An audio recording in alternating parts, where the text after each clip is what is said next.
Isang mapagpalang Biyernes Santo sa ating lahat. Ito po ang ating latest weather update ngayong April 3, 2026.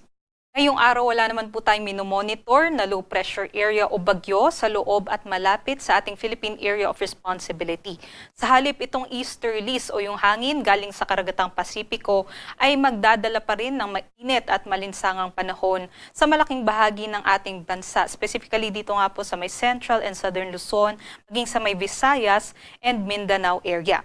Ngayong araw, mababa naman po yung tsansa ng mga malawakang pag-ulan. Although bukas, inaasahan natin ay mas tataas naman po yung tsansa ng pag-ulan o yung mga passing rains dito sa may Eastern Visayas, Caraga, and also sa may Davao Region and Northern Mindanao. Dulot pa rin yan ng mga localized thunderstorms. Although yung mga pag-ulan na ito ay mga panandalian lamang na buhos ng ulan. Para naman po sa pagtaya ng ating panahon ngayong araw, sa buong Luzon, bahagyang maulap hanggang sa maulap ang ating panahon na posible pa rin naman na may tsansa ng mga localized thunderstorms. Although sa ngayon nga, mababa naman po yung tsansa na ito. Ito naman po yung ating agwat ng temperatura dito sa Metro Manila, 23 to 33 degrees Celsius. Sa Maylawag, mataas yung ating maximum temp, 23 to 34 degrees Celsius. Napakataas din na maximum temperature sa may Tuguegarao, 24 to 36 degrees Celsius at sa Baguio, 16 to 24 degrees Celsius. Dito naman sa Tagaytay, 20 to 31 at sa may Legazpi, 24 to 32 degrees Celsius.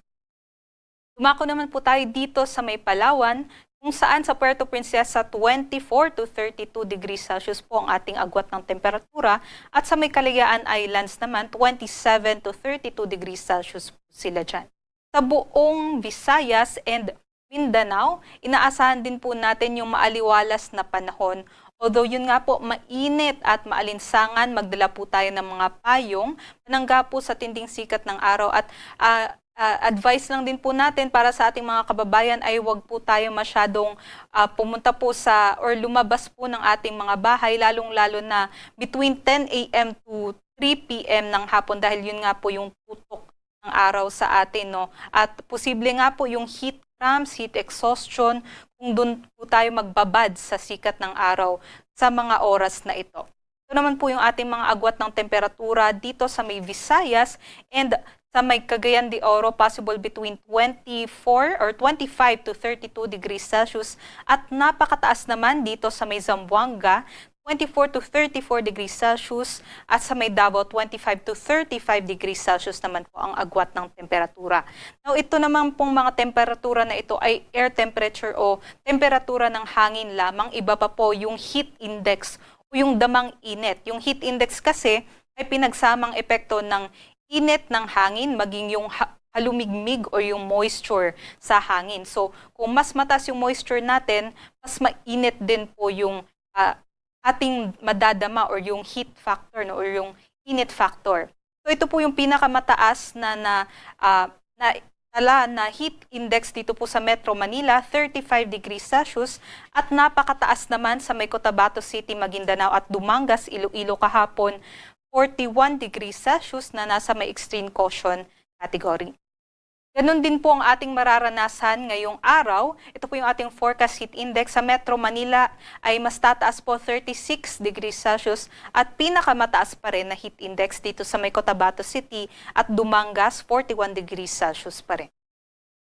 Para naman sa lagay ng ating mga karagatan, wala naman po tayong gale warning na nakataas kaya't malaya ng mga makakapaglayag yung ating mga kababayan.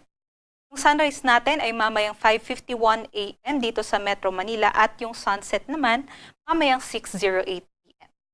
Para sa mga karagdagang impormasyon, bisitahin naman po yung ating social media pages sa X, Facebook at sa YouTube. At para mas detalyadong impormasyon, bisitahin naman po yung ating website pag-asa.dost.gov.ph at panahon.gov.ph. Muli ito po si Lian Loreto, naway makapagdiriwang po tayo ng mapayapa na Semana Santa. Magandang umaga.